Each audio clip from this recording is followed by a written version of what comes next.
Bienvenidos a Bonita Radio. Esto no es un cuento, esta es la verdad. Breves segundos, la periodista Carmen Enita Acevedo estará con ustedes. Bonita Radio está disponible en Facebook, Instagram, X, Spotify, YouTube, iVoox y iTunes. Agradecemos a nuestros auspiciadores. Vega Coro, de tu lado siempre.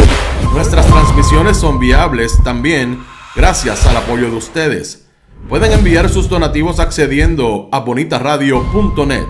Allí podrán realizar su aportación a través de PayPal o tarjetas de crédito.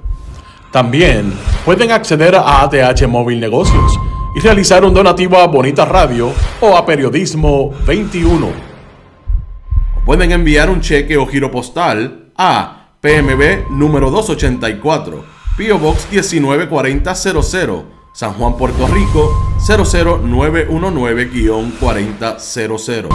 Bonita Radio. Esto no es un cuento, esta es la verdad. Con ustedes, la periodista Carmen Enita Acevedo, en directo desde el estudio Roberto el Indio Acevedo.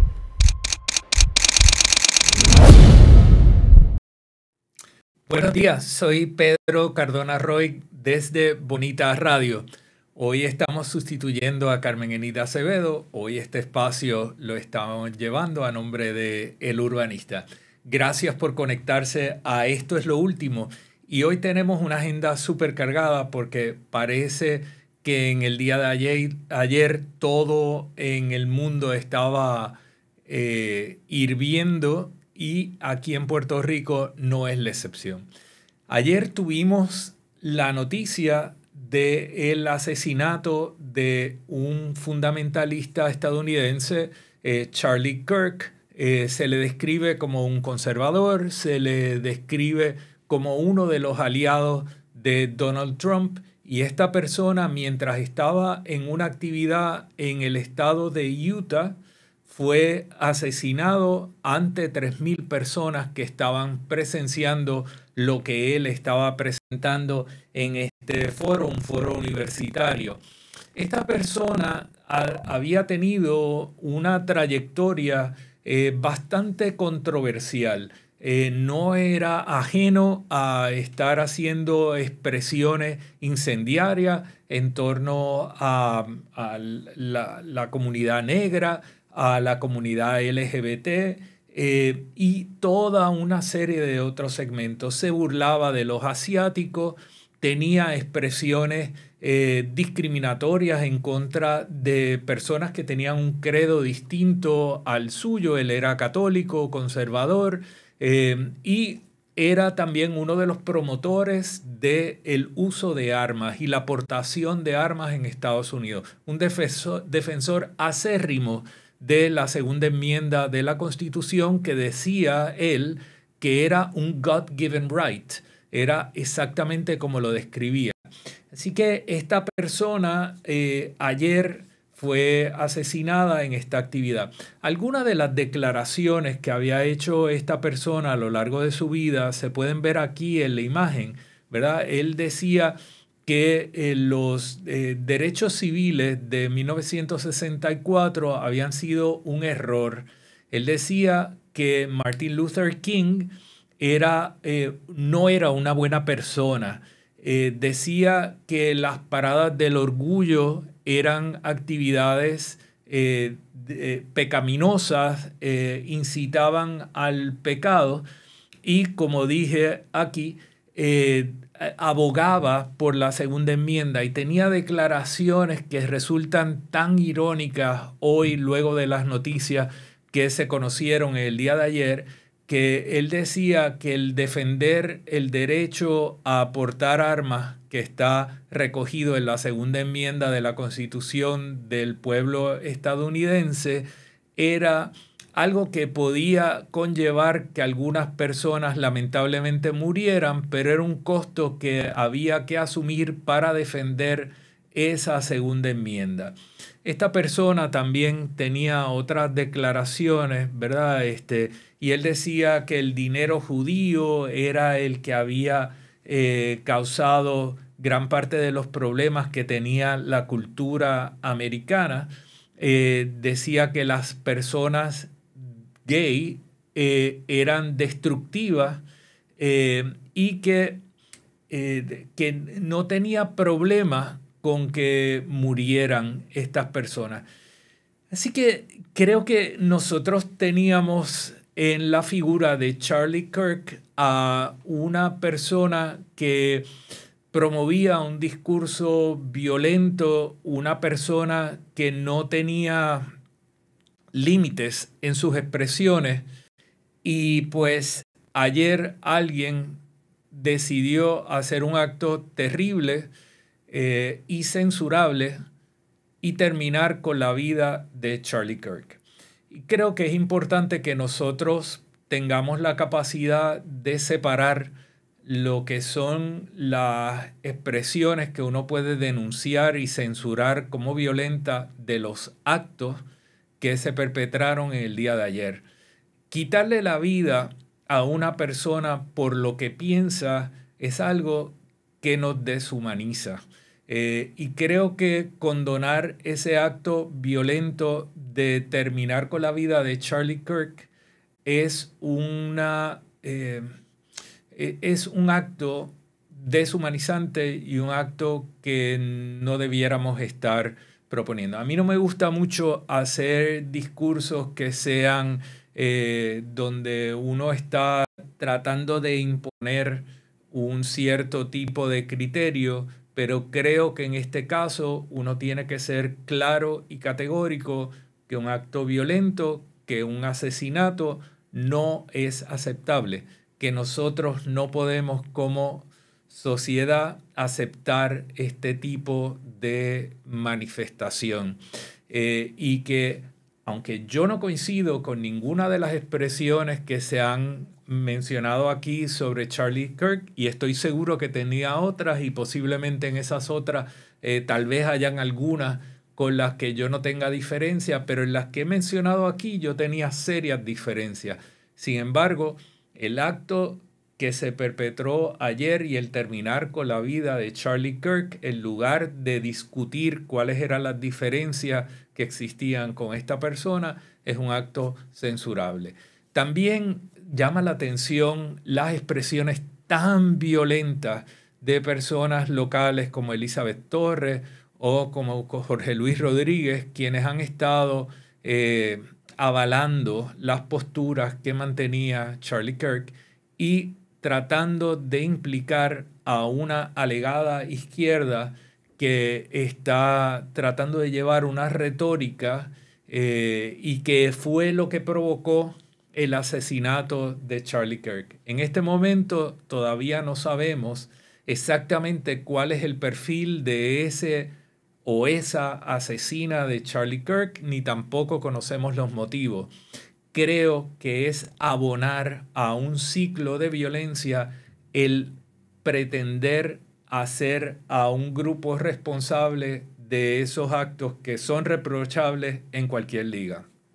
Ayer también hubo otro acto violento en Estados Unidos, que es una nación que en este momento está atravesando un ciclo de violencia sin precedentes desde que entró el presidente Donald Trump al poder, y vimos cómo en otra escuela hubo una masacre. Así que Estados Unidos claramente tiene una relación muy tóxica con las armas y eso ha provocado actos violentos dentro de esa sociedad, y son actos que están llevando la vida de muchas personas, ¿verdad? Y están afectando muchísimo a ese país. Estoy tratando de abrir acá la página de YouTube de Bonita Radio para ver sus comentarios, pero todavía no he podido. Así que ahorita regreso ahí. No, esto no es lo único que ha pasado, y curiosamente hoy se conmemora el año número 24 del ataque a las Torres Gemelas en Estados Unidos, el 11 de septiembre. Todos recordamos aquella mañana donde vimos a nivel mundial estas escenas, cómo se veía el ataque a las Torres Gemelas. Yo en ese momento estaba en Barcelona y lo recuerdo perfectamente. El 9 de septiembre en Barcelona se celebra el Día de la Diada y es un día de celebración en todas las calles de Barcelona y al mediodía se cerró todo a cal y canto y el país entero y la ciudad entera de Barcelona estaba conectado a la televisión viendo lo que estaba pasando con la misma conmoción e incredulidad que estoy seguro que las personas aquí en Puerto Rico también estaban mirando estos eventos. Y tenemos que reflexionar sobre lo que pasó ayer con Charlie Kirk, tenemos que ver lo que pasó en la escuela, la tradición que ha tenido Estados Unidos y por qué se ha convertido en un imán para unos actos violentos como los que hemos estado viendo, porque la violencia engendra otra violencia. Así que creo que tanto aquí en Puerto Rico como en Estados Unidos es un momento de reflexionar sobre estas cosas. Y pues no exento a esto, nosotros también en estos días hemos estado viendo a una gobernadora, Jennifer González Colón, que ha estado enviando unos mensajes bastante incendiarios y violentos a el presidente de Venezuela, Nicolás Maduro. Y un poco hemos visto, y creo que es importante hacer una reflexión aquí sobre la reacción de la gobernadora que ha estado ridiculizando a Venezuela, hablando de unas yolas, que si va a venir Maduro a atacar a Puerto Rico con una yola o no. Y pasamos por alto la discusión de que aquí, sin un conocimiento pleno, se atacó una embarcación pequeña, una yola, que se destruyó de una manera muy violenta y con unas proporciones tremendas. Y sin embargo, no hay corroboración de qué era lo que había en esa yola y quiénes eran los que estaban allí. Y se lanzaron unos misiles a esa embarcación y se destruyó. Esas personas que estaban ahí, nosotros no sabemos si estaban directamente vinculadas a lo que se alega que estaban vinculadas. Se especula que estaban. Y esto ha generado entonces toda una serie de expresiones que ponen en peligro a un montón de personas y ponen en peligro a todos y todas los puertorriqueños. Porque tanto ese acto de lanzar esos misiles contra esa embarcación como las expresiones de la gobernadora Jennifer González atan a Puerto Rico a una discusión en la cual nosotros realmente no tenemos nada que podamos hacer. Somos simples víctimas como un país colonizado que tenemos que vivir las consecuencias de los actos que tienen las acciones de Donald Trump y del gobierno de Estados Unidos. Y vivimos las consecuencias de eso. Pero nosotros ni siquiera votamos por Donald Trump. De hecho, en Puerto Rico ni en la elección de embuste salió Donald Trump.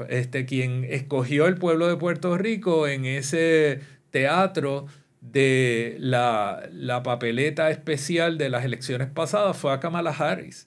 Entonces, estamos viviendo las consecuencias de esto y la gobernadora le grita a Maduro y le envía epítetos y le llama narcotraficante y llama al gobierno de Venezuela un narcoestado y sigue lanzando odio y sigue lanzando violencia hacia Venezuela escondida detrás de la falda de Donald Trump.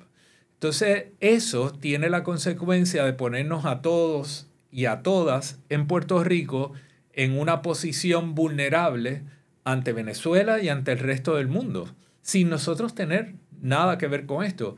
De mi parte, creo que nosotros debemos respetar los gobiernos que son democráticamente electos y en ese sentido, el gobierno de Venezuela tiene una democracia muy cuestionable. Entonces, hasta ahí es que yo creo que nosotros podemos llegar. Más allá de eso, pues realmente estamos simplemente picando fuera del hoyo y de otra parte estamos también siendo víctimas de un discurso violento como el que hemos estado viendo de parte de la gobernadora Jennifer González, que ha sido respondido también por Nicolás Maduro de una manera bochornosa. Creo que Nicolás Maduro también es una persona violenta, una persona que hace unas expresiones inadecuadas en las que acabamos nosotros envueltos por resultado de la relación que tenemos con los Estados Unidos. Perdón, pero esto no es solo lo que está pasando en el país. En la página 8 del periódico El Vocero, nosotros vemos un anuncio donde el presidente del Senado, Tomás Rivera Schatz, impulsa unas enmiendas al Código Electoral. Y para poder analizar este asunto y conocer las implicaciones de esto, vamos a tener en vía telefónica a la licenciada Lilian Aponte Dones, quien es la comisionada del Movimiento Victoria Ciudadana. Hola Lilian, ¿cómo estás? ¿Me escuchas? Buenos días, Pedro, a ti, sí. Buenos días, gracias por estar con nosotros aquí en Bonita Radio. Queríamos aprovechar en el día de hoy y a raíz de la noticia que empezó a circular en el día de ayer y hoy está reseñada en la página 8 del periódico El Vocero y en otros, el contenido de una enmienda al Código Electoral que está promovido por el presidente del Senado, Tomás Rivera Schatz. Primero, ¿cuál es la reacción del Movimiento Victoria Ciudadana y la tuya como comisionada del Movimiento Victoria Ciudadana? Buenos días, Pedro, y gracias por el espacio. Pues lo primero es, ¿verdad?, que esto lo que pone en relieve con más claridad aún es lo que venimos diciendo precisamente desde el 2020, que estos partidos lo que hacen es acomodar las reglas dependiendo la elección que anticipan enfrentar, en otras palabras, a su conveniencia. Vemos que no existe la apertura, ¿verdad?, del diálogo, que es lo que el país está exigiendo desde hace un tiempo atrás, de que nos sentemos todos en una mesa y logremos en consenso trabajar una reforma electoral en días de defender a ese elector, ¿verdad?, que decimos representar. Eso es lo que yo creo que el país exige y lo que vemos son proyectos individuales y no esa conversación que debemos tener como país. Lilian, estas enmiendas no se tratan de fortalecer la democracia, ni mucho menos ampliarla, sino de ganar las próximas elecciones. Lilian, yo creo que esto ha sido muy consistente en estos planteamientos y también el Movimiento Victoria Ciudadana ha estado denunciando esto desde, como tú bien mencionas, desde el año 2020. Ahora, estas enmiendas que propone el presidente del Senado, como tú bien indicas, tienen la apariencia de mostrar un sesgo para tratar de favorecer al Partido Nuevo Progresista en las próximas elecciones. Entre ellas, ellos están gestionando el que se baje la edad para poder solicitar el voto adelantado. Y eso lo bajan de 60 a 55, me parece. Sí, es una verdad, de una de las enmiendas de establecer claro los límites. Todas las enmiendas que trae este proyecto precisamente fueron gran controversias en el cuatrienio pasado, durante el ciclo electoral. Todas terminaron, la gran mayoría, en sus tribunales. Igual esa de establecer la fecha, ¿verdad? Fue una discusión bastante amplia y pública en la Comisión Estatal de Elecciones, de dónde se tenía que llegar, ¿verdad? Hasta dónde el voto adelantado. Como movimiento, nosotros siempre hemos sido bien enfáticos en que el problema no es la modalidad de ese voto. Por mí, y yo creo fielmente que el voto adelantado debe estar disponible para toda la ciudadanía, pero necesita tener unos controles, ¿verdad?, de seguridad, antifraude y unas medidas de auditoría tanto interna como externa de ese proceso. Esas son las conversaciones que no quieren tener, ¿verdad? No se trata de la modalidad, no se trata de la edad, se trata de administrar ese proceso, ¿verdad?, del voto adelantado, del voto ausente, igual el voto al día de las elecciones. Claro, y para la audiencia, el Movimiento Victoria Ciudadana ha sido siempre, y la Alianza fue también claro en torno a este asunto de que todo lo que busque mayor conveniencia, mayor participación de la ciudadanía se debe promover, pero tienen que existir las protecciones y salvaguardas para que esa voluntad del pueblo de Puerto Rico no pueda ser violentada a través de la manipulación o el fraude qué es lo que hemos visto. Y recordemos aquel incidente con Francisco Cabello Domínguez, que entró a una égida en Miramar a procurar la firma de unos adultos mayores utilizando uniformes de la Comisión Estatal de Elecciones, con la cara enmascarada. Y además esta persona, Francisco Cabello Domínguez, es una persona que había aceptado culpa en varios delitos de fraude en el año 2004 y es un convicto, y sin embargo es el comisionado local del Partido Nuevo Progresista y estaba haciendo estas gestiones a nombre del Partido Nuevo Progresista, disfrazado como si fuera una gestión oficial de la comisión. Así que hemos tenido ejemplos de cómo se puede manipular esto para intentar violentar la voluntad del elector. Sí, bien como mencionas, Pedro, o sea, es algo que vivimos, lo seguimos viendo ciclo tras ciclo, ¿verdad? Se ha agudizado en las últimas 2 elecciones. Y estas enmiendas lo que proponen es precisamente eso, continuar pues legalizando esa falta de controles que existe en esta modalidad en específica. Lo vemos como que en el 2024, ¿verdad? En las pasadas elecciones, la controversia que se dio con el envío de papeletas certificadas, que llegó hasta los tribunales. De hecho, fue un caso que perdió el Partido No Progresista en los tribunales. Ahora, pues las enmiendas que propone el presidente del Senado busca eliminar eso, que no se envíen mediante correo certificado, que sabemos que se presta para otras cosas, ¿verdad? Igualmente también traen a colación estas enmiendas que alguien que solicite el voto adelantado puede solicitarlo y que le lleve a otra dirección. Que eso me llamó la atención. Una doble moral, y sobre todo para ellos que tanto han perseguido a jóvenes estudiantes acusándoles de que no viven, ¿verdad?, donde tienen la dirección residencial electoral. Sin embargo, abre esa puerta para el voto adelantado. Casi que vemos que un proyecto de enmienda a conveniencia nuevamente para las elecciones que se avecinan. Lilian, y para beneficio de la audiencia, ¿tú podrías explicar un poco qué es lo que implica esto de que tú tienes una dirección registrada y tú solicitas un voto adelantado a otra dirección? ¿Qué consecuencias puede tener eso? ¿Qué es lo que hemos visto en relación a esto? Yo vi algunas cosas, pero estoy seguro que tú viste muchas más. Sí, bueno, se puede prestar para muchas cosas, ¿verdad? Personas que quizás que sean cuidadores, que soliciten el voto adelantado, o para personas que no conocen, que no viven allí, y que te lleguen, ¿verdad? Un buzón que no es el de ese elector. La realidad es que la ley ha sido bien clara siempre en cuanto a mantener el registro electoral actualizado. Si yo me mudo o si yo cambio, ¿verdad?, de residencia, de precinto, tengo el deber y la obligación de cambiar esa dirección. Y esa fue la decisión del pasado presidente de la Comisión Estatal de Elecciones cuando en la vez pasada se discutió ese tema. El elector tiene la oportunidad de cambiar su dirección porque tú cuando te registras, ¿verdad?, cuando te inscribes, tú pones tu dirección postal y tu dirección física, y ahí es que se basa cuál sería tu papeleta. Así que el elector debe ir a hacer ese cambio, que ahora, ¿verdad?, podría hacerlo a través del ERE y solicitar que sea el envío al registro electoral. Pero al hacer eso, pues abren la puerta que yo pueda haberme mudado o que yo tenga la información quizás, ¿verdad?, de un pariente o alguien que yo cuido, y que esa papeleta no le llegue a ellos y me llegue a mí a mi casa. Eso es una posibilidad, ¿verdad?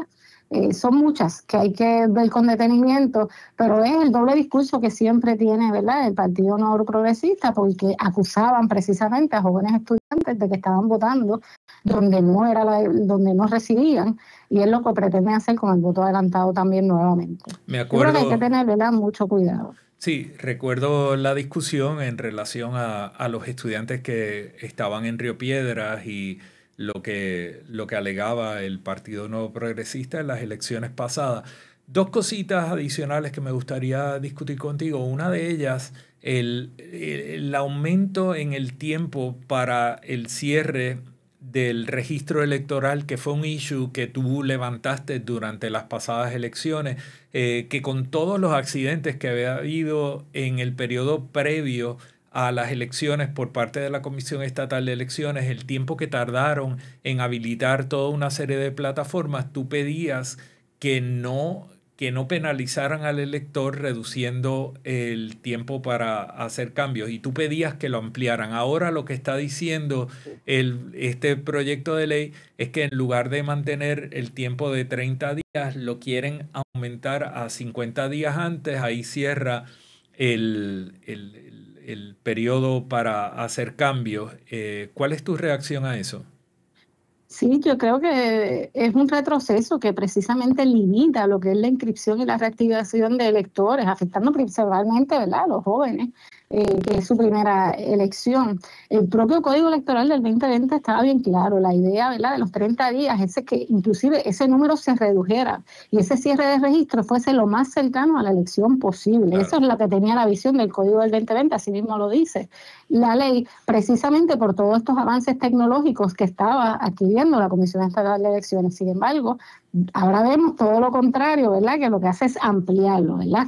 Ya no estamos hablando de 30 días, estamos hablando de 50 días, un mes y medio antes, para tú poder hacer una transacción electoral. Sin embargo, el presidente del Senado, del Partido No Progresista, le está rehusando las conversaciones que el país quiere que tengamos, porque no estamos hablando del registro electoral automático, ¿verdad? Hubo un proyecto de ley que se sometió, el ex representante Bernardo Márquez a la Cámara, que se engavetó, de que cuando uno es joven saca la licencia automáticamente te puedes registrar.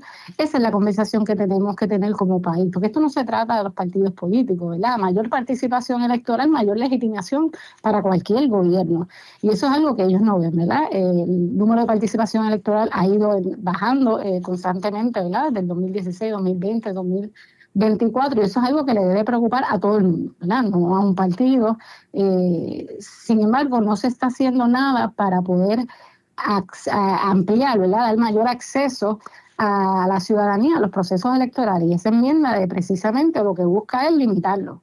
Cuando las campañas de educación de inscripción electoral, todos sabemos, comienzan apenas meses antes de una elección, pues es donde más la gente va a inscribirse, y esta enmienda precisamente lo que hace es pues quitarle más tiempo a esa persona que se pueda inscribir, y va a tener otras connotaciones, porque acuérdate que hubo una enmienda en el cuatrenio pasado sobre el proceso de recusación también. Claro.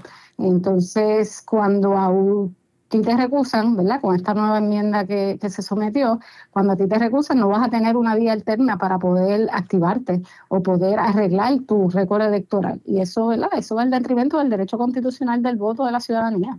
Claro. Y a la audiencia les recordamos aquellas escenas donde se veía el vestíbulo de la Comisión Estatal de Elecciones lleno de personas sentadas en sillas y a Cani García afuera repartiendo meriendas, etc. Ese era el periodo previo al cierre de esos 30 días antes de las elecciones, y vimos a un montón de jóvenes, y son precisamente los jóvenes los que mostraron una tendencia a votar fuera de las estructuras tradicionales del Partido Nuevo Progresista y el Partido Popular Democrático, y a eso es a lo que está tratando de huir el PNP a través de estas enmiendas. Y así también pretenden manipular esto con no tocando el voto ausente. El voto ausente, básicamente, aquí lo han dejado con las mismas restricciones que tenía antes. ¿Verdad? Hay dos cositas. Uno, ¿verdad?, para añadir a lo que estabas comentando, para que tengamos una idea.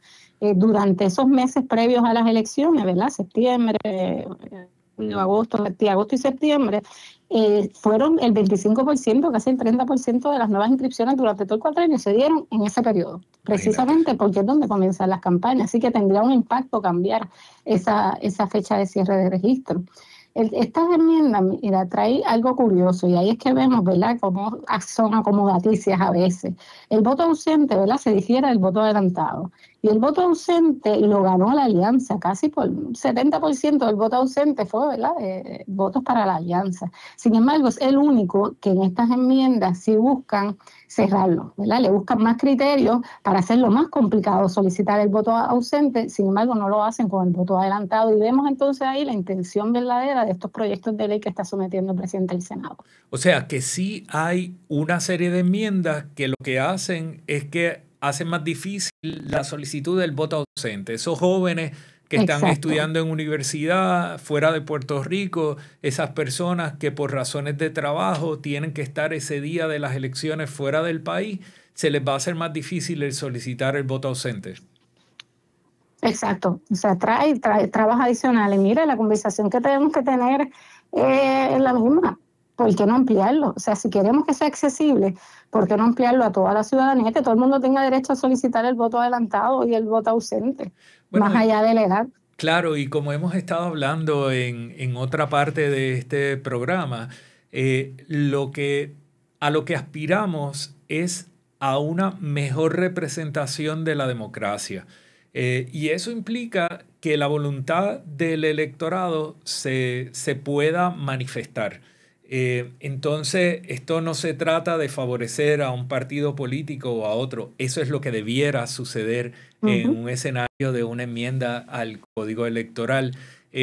Gracias, Lilian, por estar disponible y unirte a esta conversación en la mañana de hoy. Sé que has estado muy ocupada en estos días, así que agradezco el tiempo que nos has dedicado. No, gracias a ti por la invitación. Que tengan buen día. Gracias, igualmente.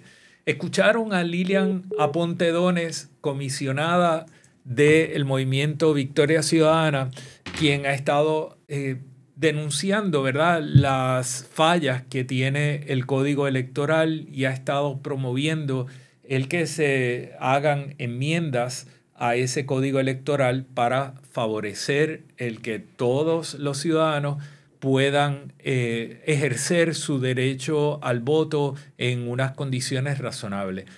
Como decía Lilian, creo que reducir la ventana de tiempo en la que se pueden hacer transacciones electorales tiene un impacto grandísimo sobre el nuevo elector, pero también sobre cualquier persona que tiene un cambio de dirección, que entonces se ve en una fila larguísima y que en ocasiones, 3 meses antes de las elecciones, pues todavía no tiene asegurado el lugar donde va a vivir, y por eso era que se mantenía un periodo más relacionado al evento electoral, o sea, menos de 30 días, para poder hacer estas transacciones y estar hábil para ejercer el derecho al voto el día de las elecciones. Creo que aquí vamos a seguir teniendo muchas conversaciones relacionadas a esta enmienda que se propone al Código Electoral. Deja ver si logro conectarme por acá a los comentarios que ustedes están haciendo a esta transmisión, porque todavía no he podido ver lo que está pasando. Aquí yo creo que llegamos. Saludos, Edgardo García. Gracias, Ilka, Florence, Ramos. Saludos. Todas las personas que están conectadas y han estado enviando. Les pido disculpas por ahora unirme a esto, pero qué bueno que están por aquí. Saludos a Mildred Lozada también. Ivonne, hola. Bueno, todo esto, ¿verdad?, que hemos estado hablando de tanto la violencia en el asesinato de Charlie Kirk, la violencia de la gobernadora Jennifer González Colón, los actos del 11 de septiembre, la masacre en una escuela, me parece que de Kansas, en el día de ayer, toda esta intención de transformar el aparato electoral para arrimar la sardina a la brasa del Partido Nuevo Progresista. Todas estas cosas ciertamente deben preocupar a todo el mundo. Pero esto no es lo único que está pasando. En el día de ayer también se anunció a través de la oficina de la secretaria de Educación del gobierno de Estados Unidos que la administración Trump va a hacer un recorte millonario a las universidades en Puerto Rico y Estados Unidos. Y en el caso de Puerto Rico, esto tiene graves consecuencias, ¿verdad? Y el Centro para Periodismo Investigativo ha estado realizando un análisis de este asunto y Víctor Rodríguez Velázquez ha estado dando atención a este tema y ha hecho una investigación bastante profunda sobre este asunto. En el caso de Puerto Rico hay 56 universidades que se van a ver afectadas por esto. No es solamente la UPR, no es solamente la universidad pública. Aquí está Ana Geméndez, GDP College, está la Universidad Politécnica y otras, porque hay toda una serie de programas que se ven afectados por esto. Y entre otras cosas, Puerto Rico durante años ha tenido la posibilidad de enviar a estudiar, a hacer estudios universitarios a un montón de personas, porque por las condiciones que existían en la legislación federal podían solicitar fondos como siendo parte de un grupo de minoría.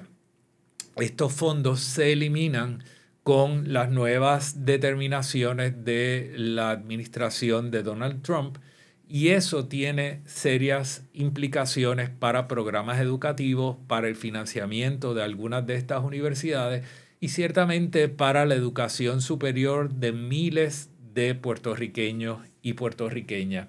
¿Dónde se va a ver el impacto principal? Pues nosotros vamos a ver un gran impacto en el recinto universitario de Mayagüez, en el sistema Ana G. Méndez, en la Universidad de Puerto Rico, recinto de Río Piedras. Tenemos también impactos en la Universidad Interamericana y en otras. Hay que tener en mente, ¿verdad?, que uno de los vehículos que tienen los países, estados y jurisdicciones para potenciar una movilidad social, el que una persona pueda salir de la pobreza y pueda entrar a la clase media y continuar en una línea ascendente, es la educación. Y si nosotros eliminamos o reducimos esa posibilidad de personas para entrar en esa cadena, para ascender en estos procesos, entonces vamos a tener una sociedad que está más comprometida y que va a tener menos oportunidades de progreso económico y social en el futuro.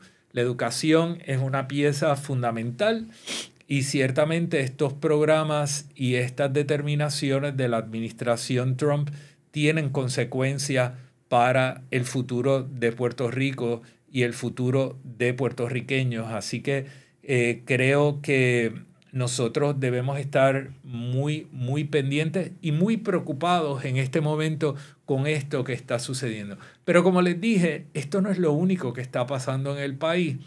También en el día de ayer, un grupo de ciudadanos junto a Escambrón Unido presentó un recurso de revisión ante el Tribunal Supremo por la determinación a la que llegó el Tribunal de Apelaciones en una demanda que se presentó recientemente en el caso del Hotel Normandy y el desarrollo del Escambrón.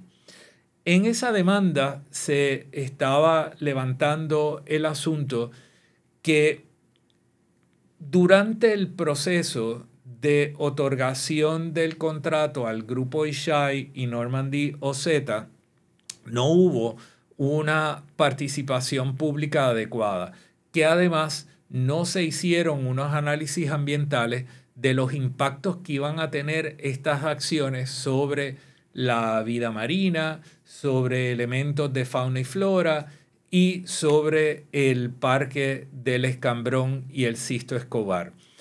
Y estos planteamientos, cuando se presentaron ante el Tribunal de Apelaciones, la conclusión del Tribunal de Apelaciones era que el grupo de Escambrón Unido y los ciudadanos que se unieron a este esfuerzo no tenían legitimación activa para presentar el recurso. Y que en adición, aquí lo que había era una alegación de que podía haber un riesgo, no había una demostración de un impacto adverso de las acciones que se estaban señalando. O sea, lo que decía el tribunal, que si aquí no hay una consecuencia palpable y que se pueda cuantificar, no se puede presentar el recurso como se presentó. Y cuando miramos el asunto de la legitimación activa, es importante para ustedes, la audiencia, que conozcan que el Parque Sisto Escobar, que nos pertenece a todos nosotros, y el Escambrón, que es un patrimonio del pueblo de Puerto Rico, los colindantes son el Océano Atlántico al norte, Al este hay un cuerpo de agua que lo separa de una instalación hotelera que es el Hotel Caribe Hilton, donde no vive ningún puertorriqueño.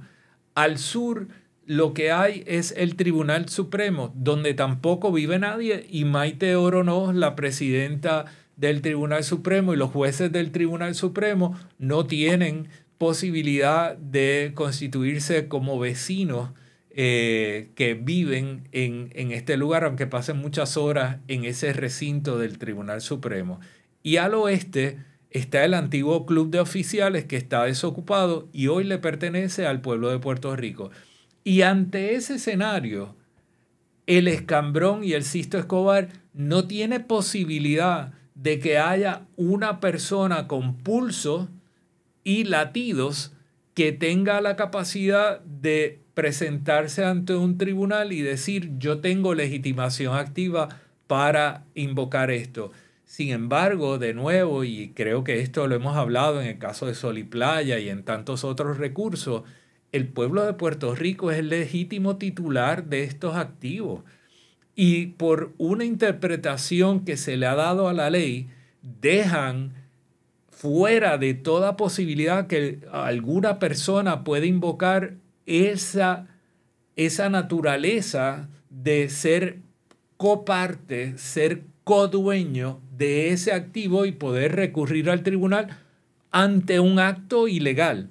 Recordemos que Miguel Romero Lugo suscribió un acuerdo a puerta cerrada con el grupo Ishai sin haber realizado un proceso de subasta, sin haber solicitado propuesta como requiere el Código Municipal, sin haber notificado que tenía la intención de alterar la naturaleza de unos bienes de uso público como son unas instalaciones deportivas para convertirlas en un estacionamiento para el aprovechamiento de un individuo.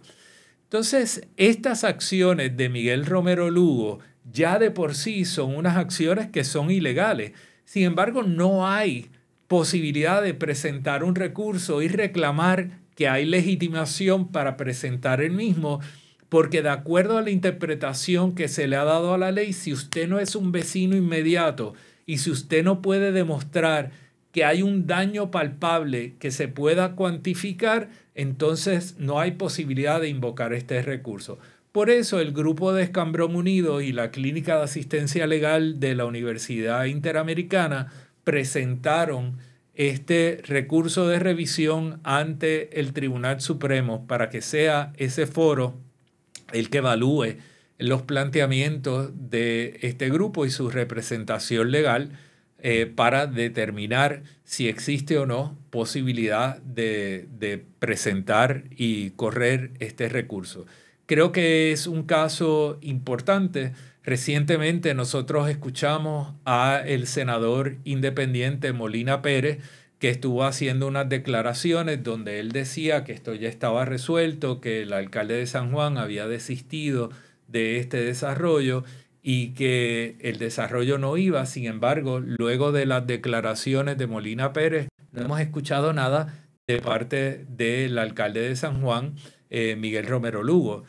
Previo a las declaraciones de Molina Pérez en un programa en una emisora de radio, el alcalde de San Juan, ante preguntas de Giancarlo González, dijo que si por él fuera, él no estaría promoviendo el desarrollo del Hotel Normandy. Él entiende que es un adefesio, él entiende que es una estructura enferma, él piensa que sería mejor demolerlo y abrir ese espacio para que sea un espacio abierto, que pueda disfrutar también la ciudadanía y que se convierta en un área de captación y toda una serie de cosas muy bonitas, pero en sus manos estaba el suscribir o no este contrato, en sus manos está el rescindir el contrato con el grupo Ishai. Sin embargo, no hay noticia de que lo haya hecho a pesar de las declaraciones que hizo el senador hace algunos días. Así que vamos a seguir pendientes, vamos a mantenerles al tanto. La semana próxima tendremos posiblemente a Gradisa Fernández de Escambrón Unido, una de las lideresas que ha estado trabajando con este asunto desde el día 1 y que llevan ya 3 años frente a el Hotel Normandy haciendo manifestaciones constantes todos los lunes para denunciar este asunto y reclamar de la ciudadanía el respaldo en torno a estos reclamos. Pero, como les dije, el país produce situaciones por todos lados.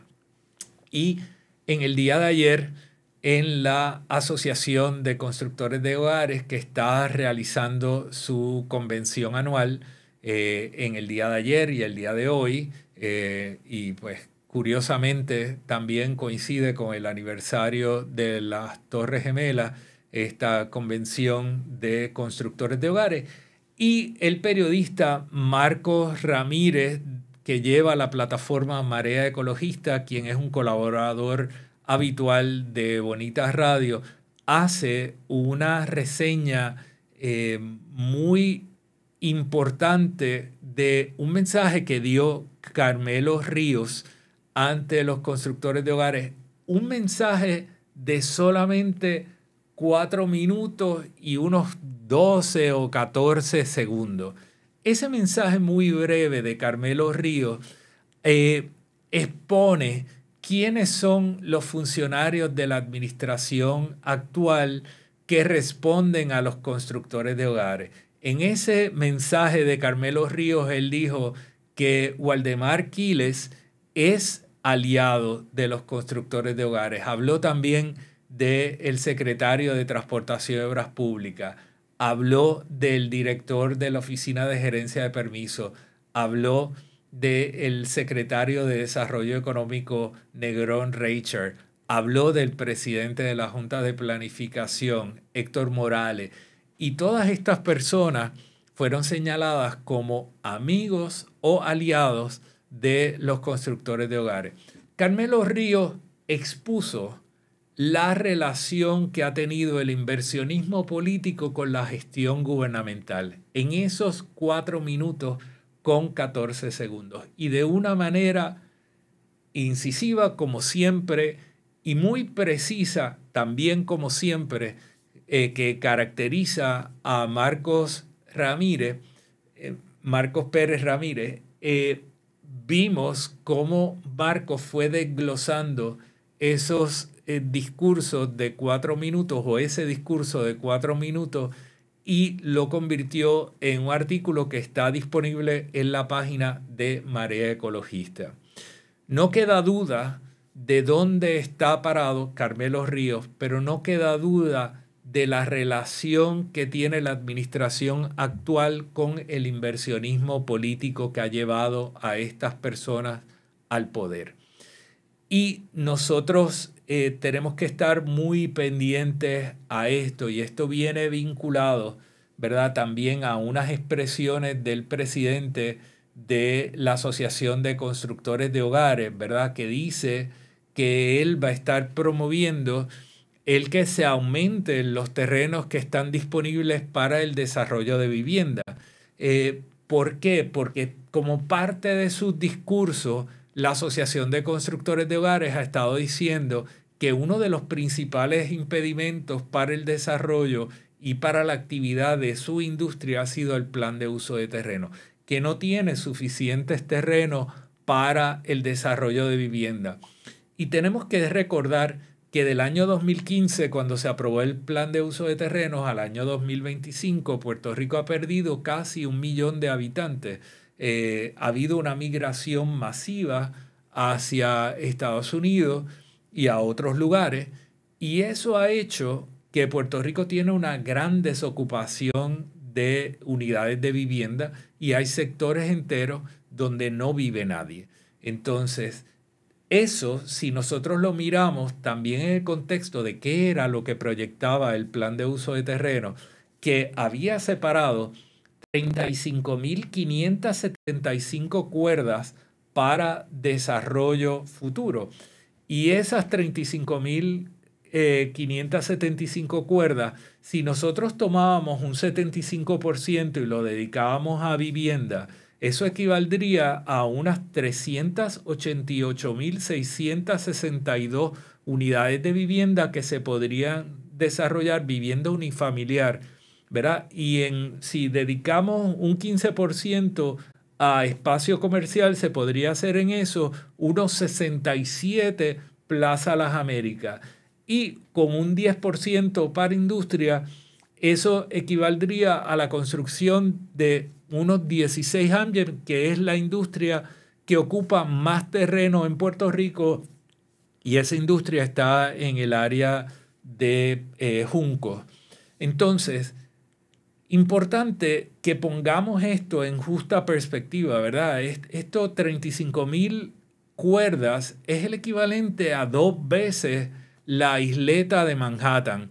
O sea, ese lugar que usted va a visitar cuando va a Nueva York, esa es la isla de Manhattan, y cabría 2 veces la isla de Manhattan en las áreas que separa el plan de uso de terreno para futuro desarrollo.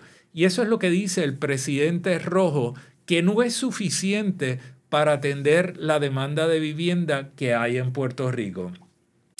Si nosotros traducimos esas 26,000 cuerdas de terreno que están separadas para uso residencial en distintos modelos de desarrollo de densidad intermedia o alta o densidad baja, podemos ir desde 388,000 unidades de vivienda, y si desarrollamos a una densidad alta podemos llegar hasta casi 5 millones de unidades de vivienda si nos vamos a vivienda en edificios, o si hacemos una combinación de estas podemos estar entre 1 millón y 5 millones de unidades de vivienda. ¿Cómo es posible y por qué razón el señor Rojo dice que no hay suficientes terrenos para desarrollo residencial? Pues les voy a explicar. Es que la mayoría de los constructores de hogares son también agricultores bona fide y han estado separando fincas durante años para especular con ellas y luego urbanizarlas, luego convertirlas en casitas sueltas y en ese mar de cemento que vemos en todo Puerto Rico, y que básicamente durante la década de los 80, 90 y las primeras décadas de este siglo, nosotros vimos cómo se eliminaron grandes áreas de cultivo para convertirlo en grandes bolas de cemento que en muchos lugares están vacíos.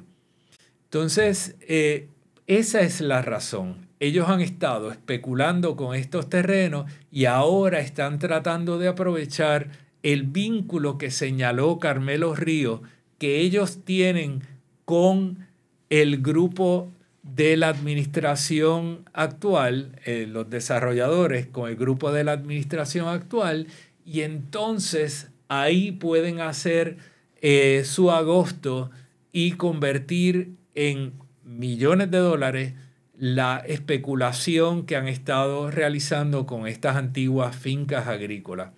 ¿Por qué son agricultores bona fide muchos de los desarrolladores?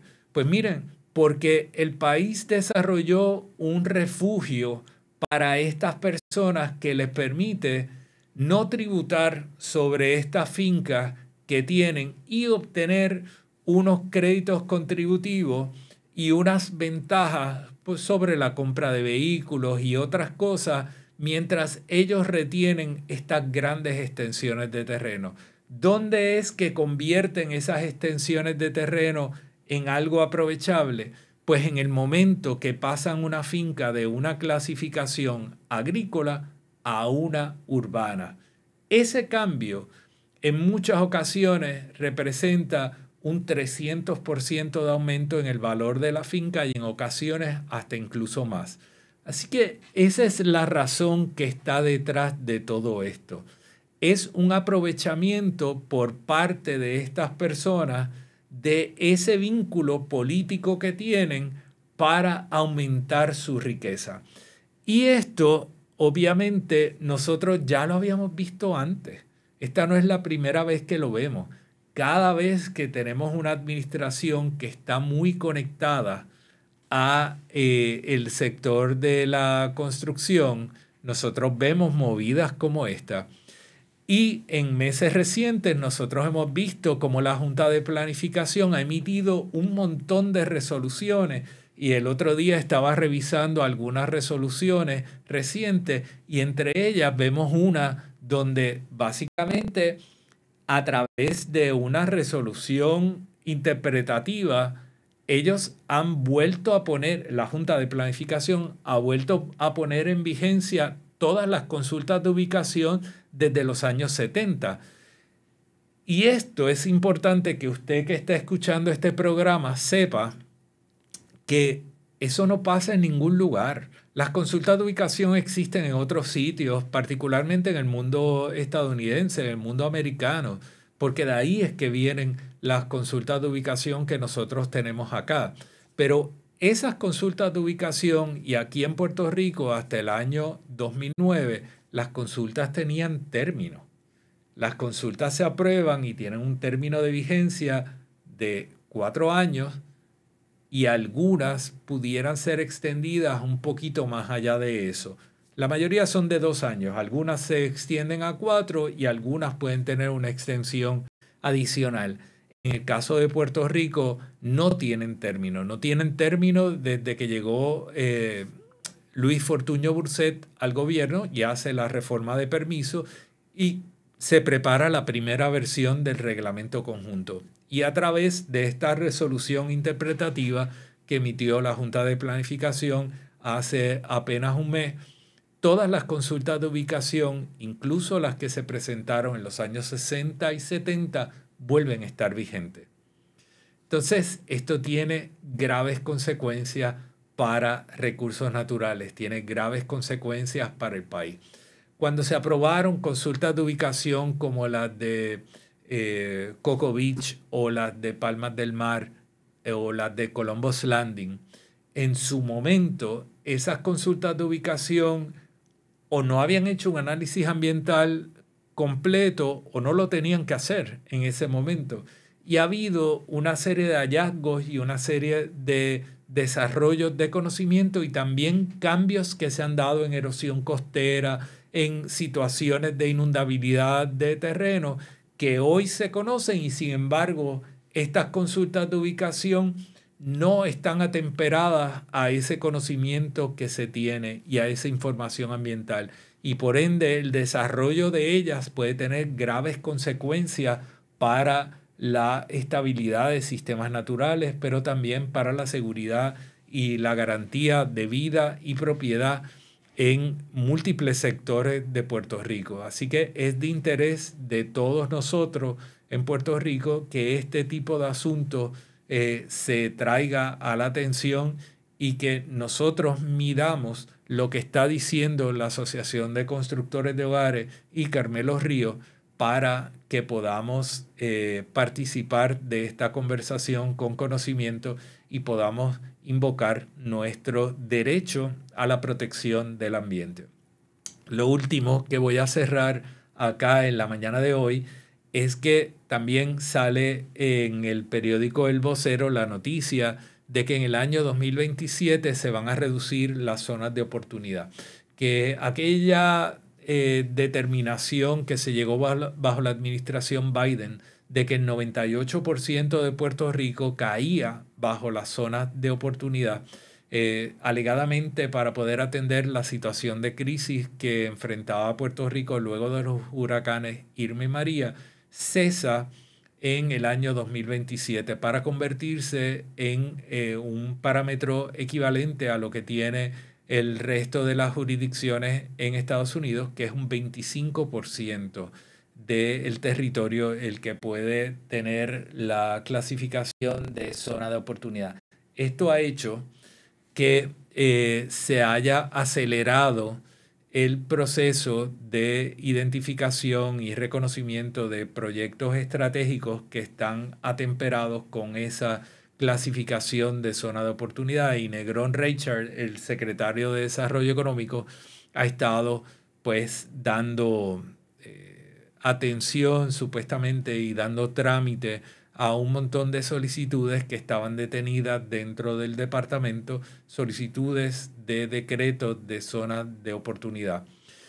Las zonas de oportunidad en Puerto Rico, desde su creación hasta el presente, no han tenido gran impacto económico, sí han tenido gran impacto y daño ambiental, porque parte de lo que se hizo fue eximir del cumplimiento de leyes ambientales locales y de procesos locales. Y esto ha tenido consecuencias en desarrollos en toda la isla que ahora se enfrentan a sistemas naturales. Sin embargo, la ineficiencia de la administración de Pedro Pierluisi Urrutia y de Jennifer González impidieron que esto se hubiera convertido en un desastre de mayor proporción a lo que es actualmente.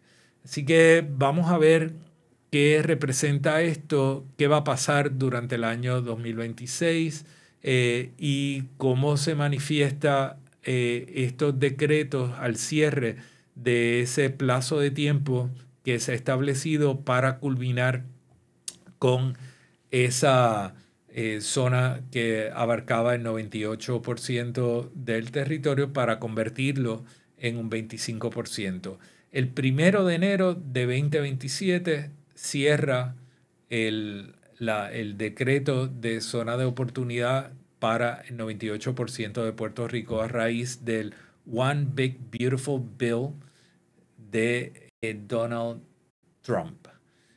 Vamos a seguir presentes y al tanto y dando seguimiento a estos asuntos porque son asuntos que no terminan con la mera notificación de noticias. Les agradezco el que se hayan conectado. Esto es lo último. Ponlo en la nevera. Recuerden aportar a Bonitas Radio. A través de Bonitas Radio ustedes pueden hacer una aportación económica y también agradecemos hoy a Rodrigo Otero Goico su colaboración y dirección en este programa. Me despido por acá. Que tengan todos buen día. Este programa fue traído a ustedes por Vega Coro, de tu lado siempre. No olvide que puedes realizar sus donaciones a través de ATH Móvil Negocios, a Bonitas Radio o a Periodismo 21.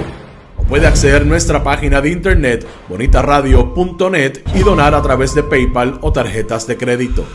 También puede enviar cheques o giros postales a nombre de la Fundación Periodismo Siglo XXI, PMB 284, P.O. Box 194000, San Juan, Puerto Rico 00919-4000.